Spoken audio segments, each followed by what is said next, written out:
Mheshimiwa Speaker, honorable senators, we all live in Kenya, and I would like to make this submission. These gadgets we have here capture every word uttered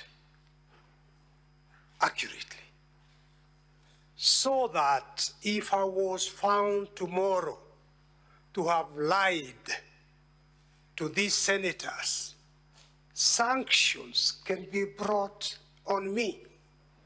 And I would have thought that that fear of telling a lie to this honorable Senate, to me, is more powerful than even bringing a medical report.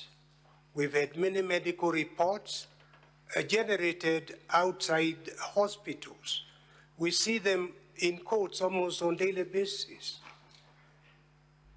Mheshimiwa Speaker, you will remember the rush that was there when I was asking to be given up to 5 p.m.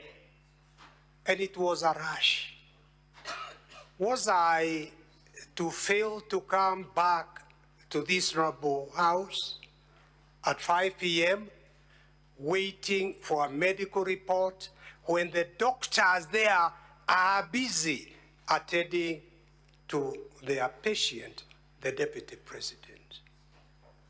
Medical reports I can bring. If I've told lies, that is something that can be established. And my learned friend, Mheshimiwa Honorable Orengo, talks about giving evidence from the bar.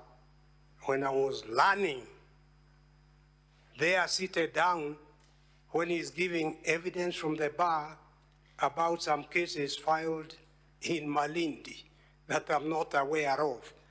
Perhaps he should have given us a copy of that.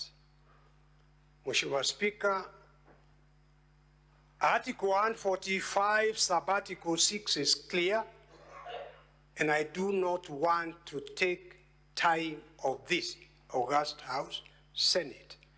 Going back to it, it applies, and I would plead with you and with honorable senators to give us until Tuesday to see whether the Deputy President will be well enough. No one decides when to get sick and when not to get sick.